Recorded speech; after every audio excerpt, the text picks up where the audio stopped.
آپ نے آج اپنے رد عمل کا اظہار بھی کیا، لیکن میرا سوال آپ سے یہ ہے کہ کافی دنوں سے آپ کی پارٹی کے بہت اہم رہنما جو ہیں انکلوڈنگ یور سیلف، آپ کا یہ خیال تھا کہ عمران خان صاحب بس تھوڑے دن میں رہا ہونے والے ہیں، لیکن جو بہت سے انڈیپینڈنٹ اینالسٹ ہیں، جرنلسٹ ہیں، ان کا یہ خیال تھا کہ آپ کی اوپینین جو ہے وہ ٹھیک نہیں ہے، آپ حکومت کو بہت لائٹلی لے رہے ہیں۔ عمران خان صاحب نہ صرف رہا نہیں ہوئے، ان پر بہت سے مقدمے قائم ہو گئے ہیں، بلکہ اب ان کی پارٹی پر پابندی لگانے کا فیصلہ ہو گیا ہے۔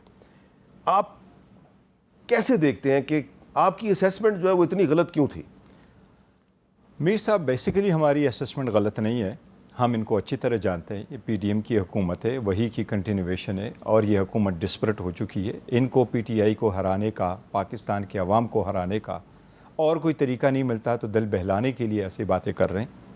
اس کو اگر سٹیٹمنٹ دینی تھی تو انہوں نے آج ریویو فائل کرنا تھا، اس نے سپریم کورٹ کے آرڈر میں کوئی لکونہ فائنڈ آؤٹ کر کے کچھ ذکر کرنا تھا، بجائے اس کے کہ آپ یہ کہے کہ ہم آپ پہ پابندی لگا دیں گے۔ ہم اچھی طرح اس کی بات کو جانتے ہیں، ہمیں اس بات کا بھی بہت بڑا ادراک ہے کہ نہ صرف خان صاحب، نہ صرف بی بی بشرا بی بی، بل ایون صنم جاوید کو آپ نے دیکھا پرسوں کہ رہا بھی ہو گئی، گھر بھی چلی گئی، دوبارہ اٹھائی گئی، اور الحمدللہ آج ہائی کورٹ نے ان کو ریلیف بھی گرانٹ کیا۔ ان کے ارادوں سے بھی ہم اچھی طرح واقف ہیں، اور ہمارا بھی ان پہ بالکل کڑی نظر ہے۔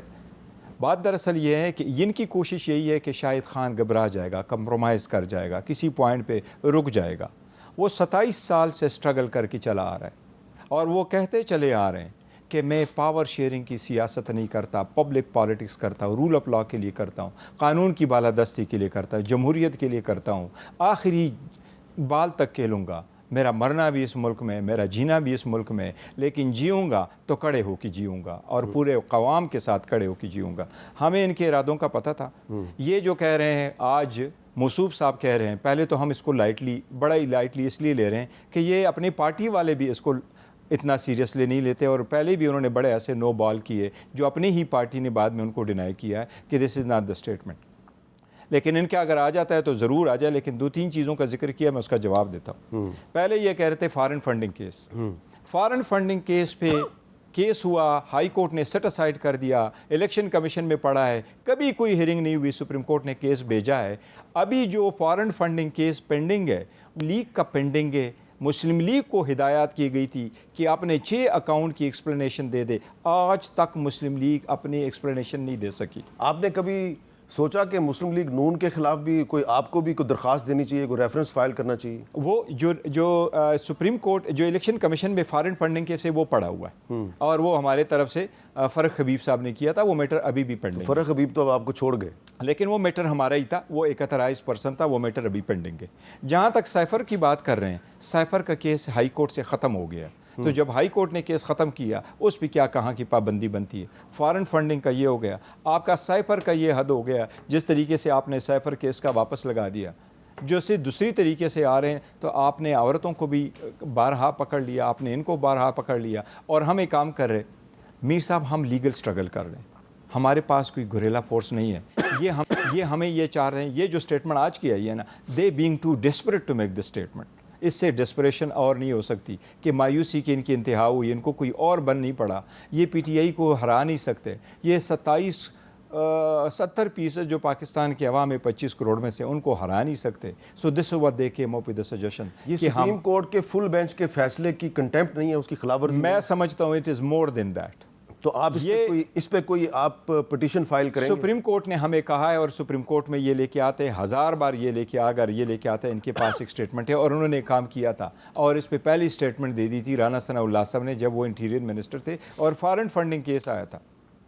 انہوں نے پاکستان کے ہر زون میں 5 زونز ہے ایف آئی اے کے، ہر زون میں انہوں نے انکوائریاں کروائی تھی، ساری انکوائریاں ختم ہو چکی ہیں، کچھ بھی ان سے نہیں بن سکا۔ 200 کیسز بنائے ہیں، ان کو جب اس سے کچھ نہیں ملا تو ناؤ دس از اندر، جس طرح کہتے ہیں شوشا چھوڑ دیا، جس میں سے کہہ رہے جی کہ سپریم کورٹ سے کرا دیں گے۔ آرٹیکل 17 ان لوگوں پہ لگنا چاہیے جو آئین کو ابینس کرتے ہیں، جو غیر آئینی فیصلے کرتے ہیں۔ یہ صرف اور صرف فارم 45 سے توجہ ہٹانے کے لیے، ریزرو سیٹ سے توجہ ہٹانے کے لیے ایسے ہتھ کنڈے کر رہے ہیں۔ آپ کو اگر اتنی ہی گھمنڈ ہے تو پھر آپ نے ہمارے لوگوں کو اٹھانے کی کوشش کیوں کی؟ آپ ان کو فون کیوں کر رہے ہیں؟ آپ ان کو دعوتیں کیوں دے رہے ہیں؟ آپ ان کو یہ بھی لالچ کیوں دے رہے ہیں کہ ہم آپ کو وزارتیں دے دیں گے؟ ابھی آپ یہ سمجھتے ہیں کہ یہ آزاد ہے تو پھر بھی کال کر رہے ہیں. آج میں نے الیکشن کمیشن میں پروا لیے جتنے بھی ہمارے نامینیشن جو ہمارے 41 کینڈیڈیٹس تھے ان سب کے ایفیڈیوٹس ہم نے الیکشن کمیشن میں جمع کروا لیے. انہوں نے خود جمع کروا لیے سوائے 3 کے جو انہوں نے ایفیڈیوٹ ہے وہاں سعودیہ سے. وہ سوائے 3 کون ہے؟ وہ ایک سا ہے ملک عمر صاحب ہے جو دبئی میں تھا, اس نے ایفیڈیوٹ بنوا لیا, اتھارٹی لیٹر بھیجا, ہمیں بھیجا, کل مل جائے گا انشاءاللہ. دوسرا مبین جٹ صاحب ہے, انہوں نے بھی بنا کر کے بھیجا اور ہمارے پاس کل مل جائے گا. صبح سویرے مجھے مدینہ سے محبوب سلطان صاحب نے بھی فون کیا, وہ بھی ابھی بنوا رہا ہے اور وہ بھی کل ہمارے پاس بھیج جائے گا. ہم نے سپریم کورٹ نے 15 دن کا ٹائم دے دیا, ہم نے ودن 2 days سارا پروسیس کمپلیٹ کر تو لیا. فیاض چھجڑا صاحب, فیاض چجڑا صاحب کی میں اسپیشل ذکر کروں گا. فیاض چجڑا صاحب کے بھائی کو اٹھایا گیا, پھر اس کے 16 سالہ بیٹے کو اٹھایا گیا مزمل کو. اس کے بیٹے کے فون سے 37 ٹائمز اس کی والدہ کو فون کیا گیا, اور اس کی والدہ کو جب یہ سنایا گیا کہ وہ بچہ رو رہا ہے اور وہ کہتا ہے کہ میں مر جاؤں گا اگر کچھ ایسا نہیں کرتے ہو, تو اس کی ہم شدید مذمت کرتے ہیں. اس پہ ہم نے پریس کانفرنس. فیاض چھجڑا صاحب نے بھی ایفیڈیوٹ دے دیا. فیاض چجڑا صاحب نے بھی ایفیڈیوٹ دیا تھا, اور دا موسٹ امپورٹنٹلی امیر سلطان صاحب کا بھی ایفیڈیوٹ ہمارے پاس آیا. اور اس کی کچھ پتہ چلا امیر سلطان صاحب کہاں پہ ہیں؟ امیر سلطان صاحب اس وقت ایبڈکٹ ہوا ہے. رات کے وقت انہوں نے اٹھا دیا تھا, لیکن رات کے وقت انہوں نے 1:32 پہ اپنا ایفیڈیوٹ نکلوایا تھا, تیار کر کے ہمیں ایفیڈیوٹ دے دیا تھا. وہ بھی ایفیڈیوٹ فائل ہو چکا ہے. تو اس وقت پاکستان کی پارلیمنٹ کا ایک الیکٹڈ ممبر جو ہے وہ مسنگ پرسن ہے. یہ مسنگ پرسن ہے سر, ایک مسنگ پرسن ہے اور کئی ساروں کی فیملی ممبر مسنگ پرسن ہے. اور ہم اس کو نوٹس میں لے کے آ چکے ہیں, اسپیکر ایاز صادق صاحب کے نوٹس میں بھی, اور ہم نے عدلیہ سے بھی کیا. سب سے موسٹ امپورٹنٹ ہے میر صاحب اس پہ سپریم کورٹ کا رول. پہلے بھی میں یہ کہتا چلا آ رہا ہوں, جو آپ کہہ رہے ہیں کہ ہم یہی خوش فہمی میں مبتلا ہے, ہم ہمیشہ سے یہ کہہ رہے ہیں کہ ہم عدلیہ کا احترام کرتے ہیں, عدلیہ کے پاس جاتے ہیں, عدلیہ کا امتحان ہے ہمیں کس طرح ریلیف دے رہی, اور الحمدللہ سخت حالات کے باوجود بھی عدلیہ صحیح پرفارم کر رہی ہے. ہمیں اسی امید ہے.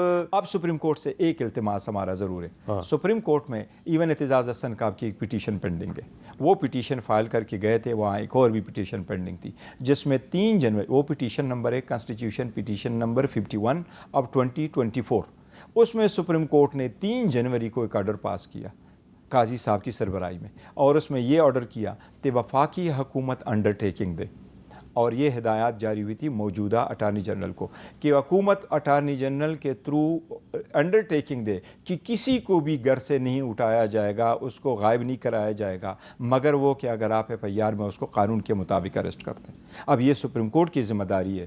کل بھی پریس کانفرنس میں میں نے یہی کہا. نہیں, لیکن بیرسٹر صاحب آپ کی ذمہ داری نہیں ہے. میں اس وقت میرے سامنے ایک لسٹ ہے, آپ کی پارٹی کے کچھ ورکرز اور میڈیا سیل کے لوگ جو ہیں ان کے رشتہ دار غائب ہیں. اظہر مشوانی صاحب کا بھائی ہے مظہر الحسن مشوانی, 2 بھائی جی, ظہور الحسن مشوانی دوسرا بھائی, رضوان شہباز گل کا بھائی ہے غلام شبیر, آپ کے مرکزی میڈیا سیل کا ممبر ہے ملک رضوان احمد, اور اس کا اور ملک رضوان کا بھائی ہے ملک نعمان احمد, یہ بھی مسنگ پرسن ہے. یہ بھی مسنگ پرسن. تو آپ نے کہیں کسی عدالت میں پٹیشن فائل کی ہے؟ عدالت میں پٹیشن فائل کر دی تھی, لاہور میں پینڈنگ ہے, ان کے لیے پینڈنگ ہے, مشوانی لوگوں کے لیے پینڈنگ ہے لاہور میں. اسلام آباد ہائی کورٹ میں اپلیکیشن پینڈنگ تھی, اسلام آباد والے آئے کہ نہیں جی یہ صادق آباد کا ہے وہاں سے کر لے, اور دوسری والے کورٹ آئے کہ جی ہمارے پاس نہیں ہے, وہاں موجود ہے جہاں تک. اور دوسری امپورٹنٹ چیز ہے ٹریکر لگا ہوا ہے, ٹریکر ابھی بھی شو کر رہا ہے کہ وہ جو گاڑی ہے وہ رباط میں کسی کنٹینر میں پڑی ہے.